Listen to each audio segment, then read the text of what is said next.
Two high-speed trains packed with commuters collide head-on in Germany. They crashed at 60 miles an hour. At least 10 people are dead and scores injured as investigators try to work out how on earth it happened.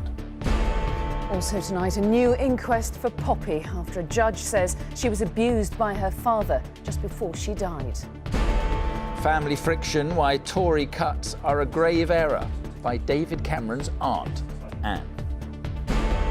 It's kind of incredible and amazing, really, to think that this person is 1 in 25 million. Against all the odds, Lara finds a stem cell donor with a little help from social media.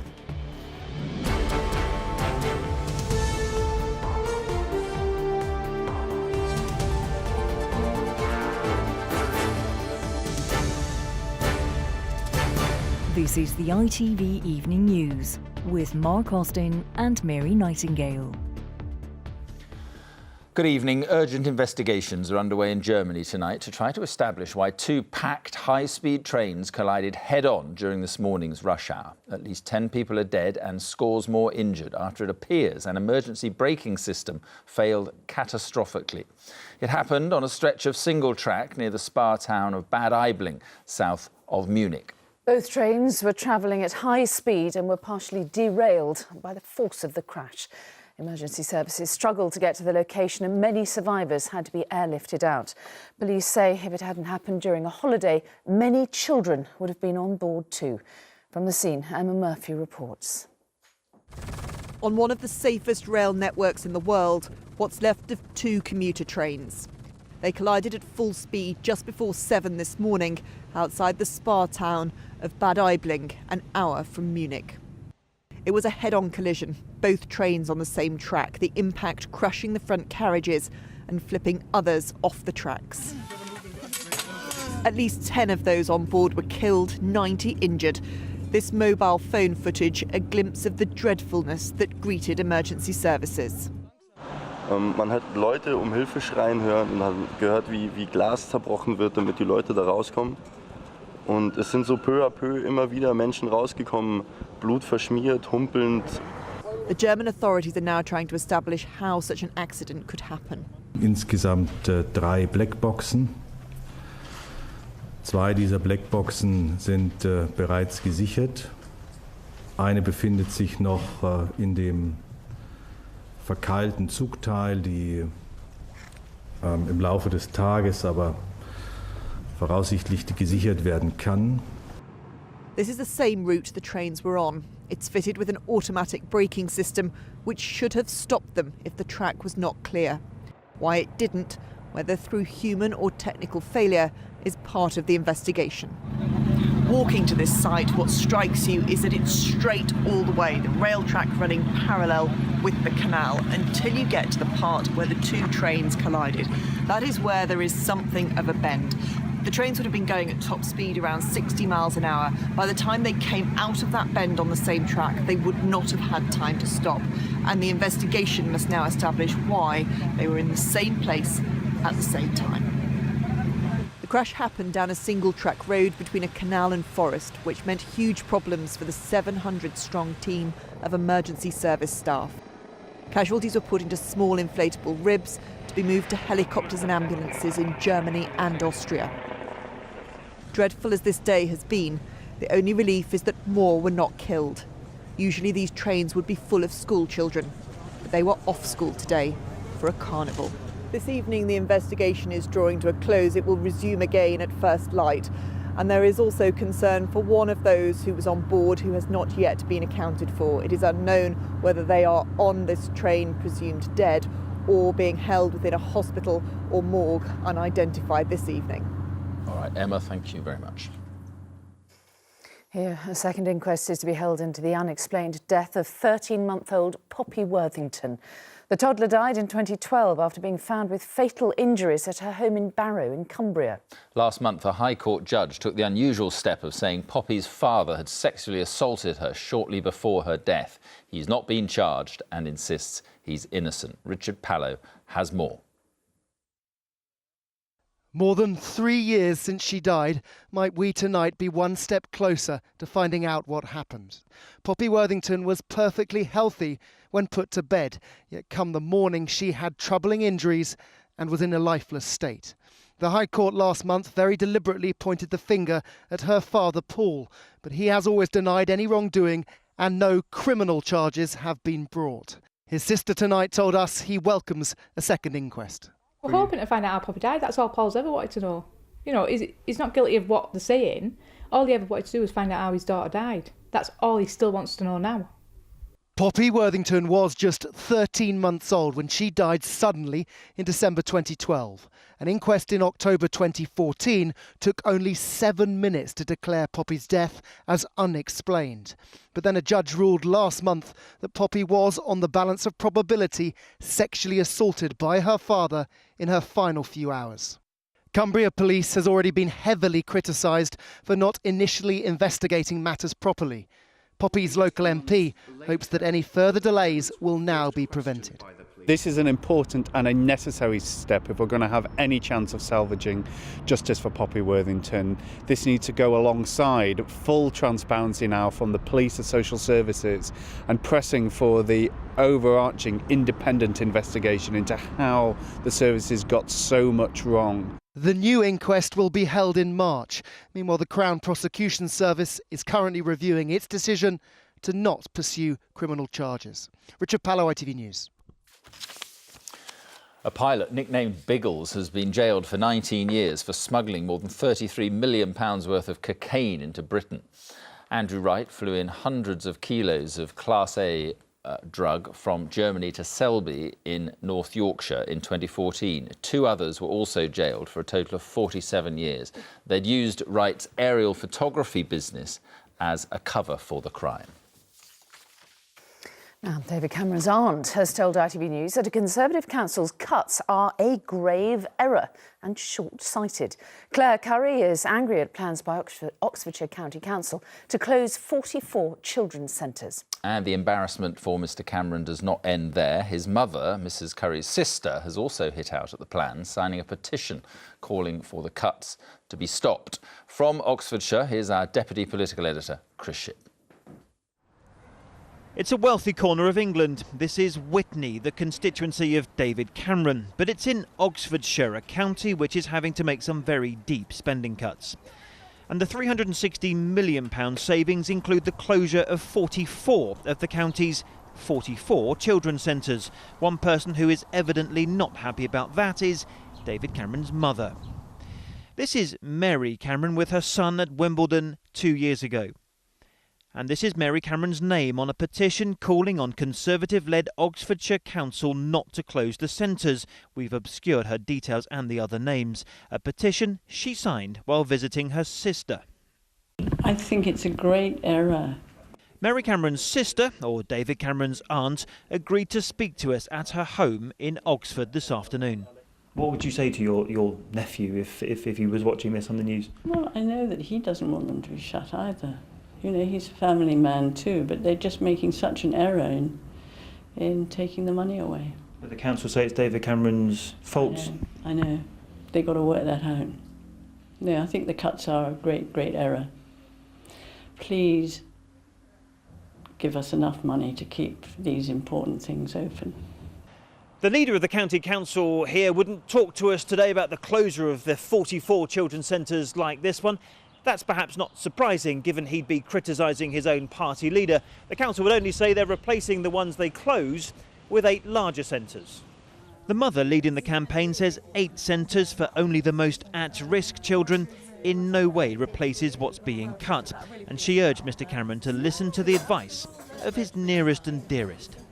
I know that I very much listen to what my mother has to say, and I know that very much my mother and my father and my family made me the person that I am. So I would like to hope that our Prime Minister has a similar relationship with his family. Of course, most mothers can blame the local council and the council can blame central government. But that's tricky for one mother when central government is run by your son. Chris Shipp, ITV News, Witney in Oxfordshire.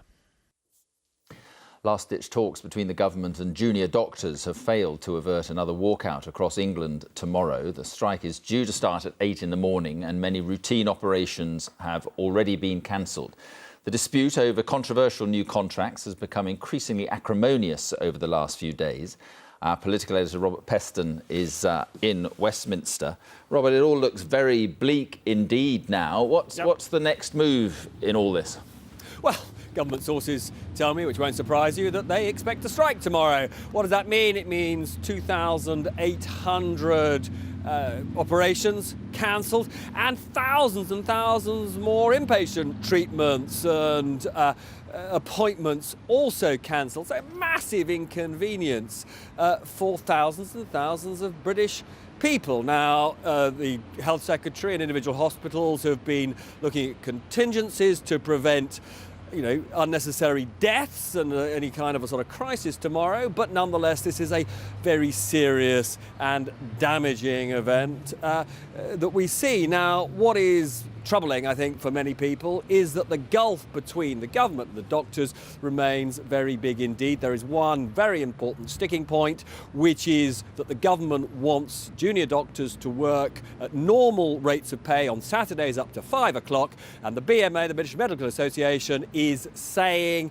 categorically all weekend work has to be at overtime rates. So we are getting closer to that moment where the Health Secretary may well simply impose the new terms on doctors. Goodness only knows what that will do to doctors' morale. Goodness only knows whether at that point doctors will cease their industrial action. This is a very troubling time for all concerned. All right, Robert, thank you very much. Still to come on the ITV Evening News, a special report on mental health. I speak to the father of a young man who killed himself, aged just 21.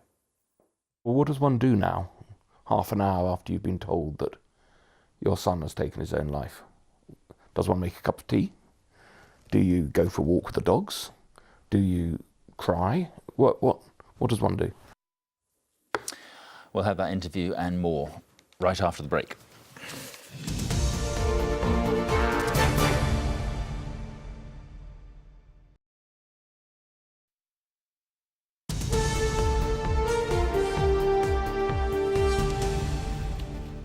Hello again, welcome back. Suicide is the biggest cause of death in young men in the UK.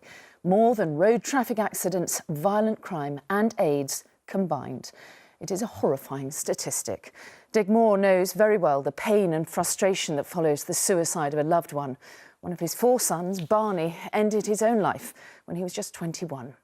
As part of our series, Changing Minds, Dick told me how his family's loss spurred him into action to help and educate others. Barney was an entirely normal, ordinary young man. He was a little bit anxious, he was quite shy. He was good looking, everybody thought he was a nice guy.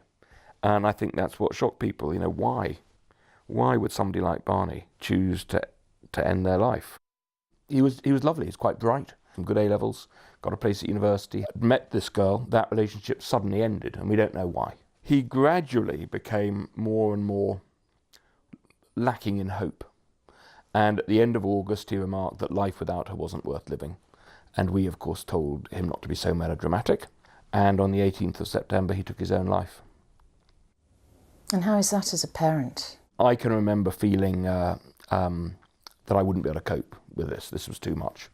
And then I remember feeling rather angry, not with anybody other than myself, because I thought, here I've spent my life working with young people, and yet here was my own son who hadn't been able to cope with life, and I hadn't been able to prevent that. I can remember thinking, well, what does one do now, half an hour after you've been told that your son has taken his own life?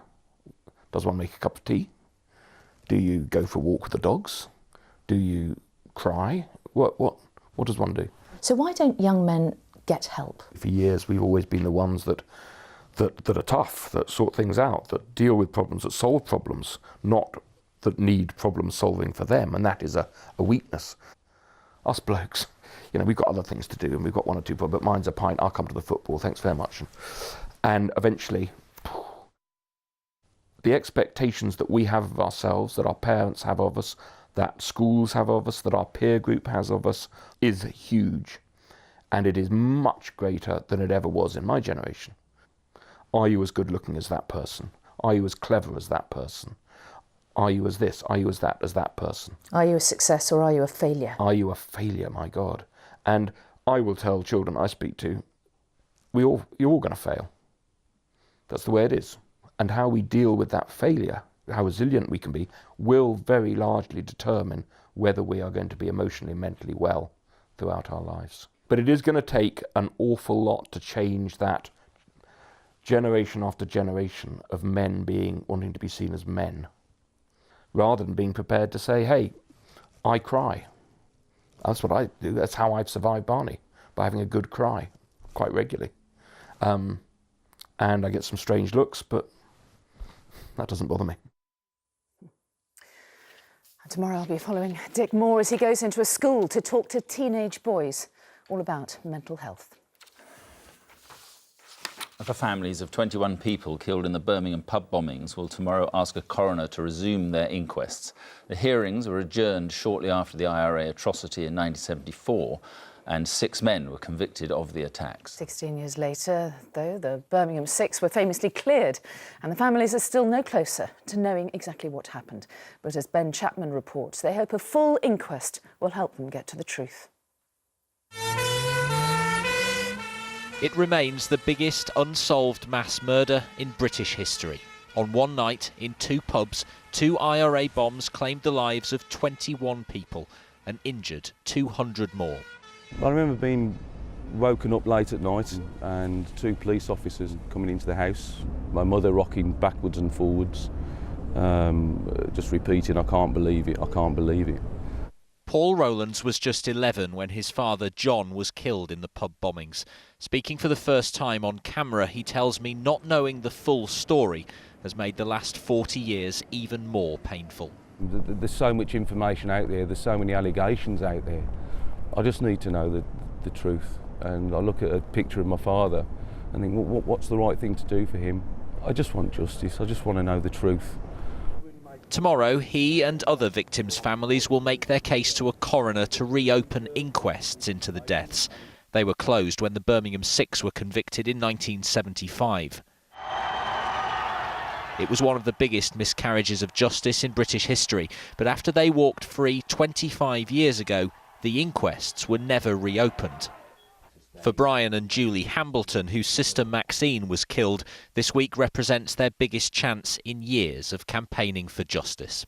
It would give us the opportunity to have many of our questions answered, and also would open up the doors to answer questions that we haven't even thought of. They claim detectives know who planted the bombs. The police say there isn't enough evidence to prosecute.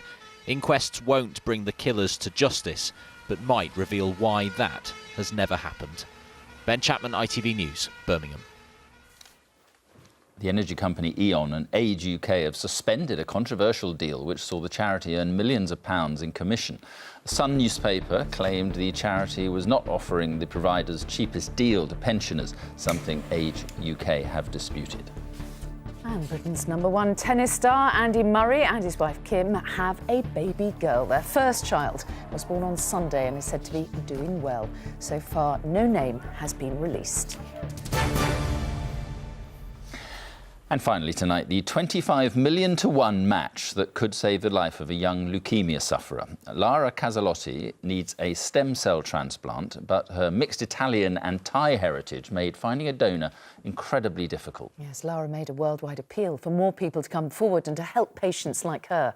And as Duncan Golestani explains, it looks like it's paid off. Hi, I'm very excited to tell you some great news that a well-matching donor has been found. And it is a message delighting not just family and friends, but also thousands of supporters around the world. Lara Caselotti was diagnosed with leukemia before Christmas. She desperately needed a stem cell transplant, but finding a suitable mixed-race donor seemed remote. The donor will need to be a genetic match to her, and as you can see, I'm Thai and her dad is Italian. While Lara was undergoing chemotherapy, nearly 20,000 people signed up to become donors.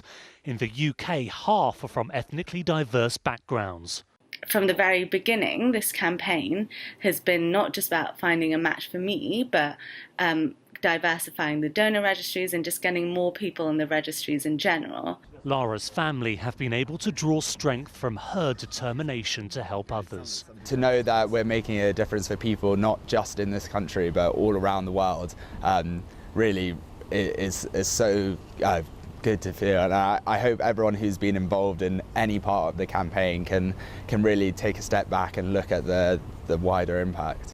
Lara's match, who remains anonymous, will donate next month. Blood cancer charities say her campaign will be a life-lasting legacy. Duncan Golostani, ITV News, Cambridge. We wish her well. Now, that's it for now. Tom Bradby will be here at 10. Well, from the team here, have a great evening. Bye-bye. Bye-bye.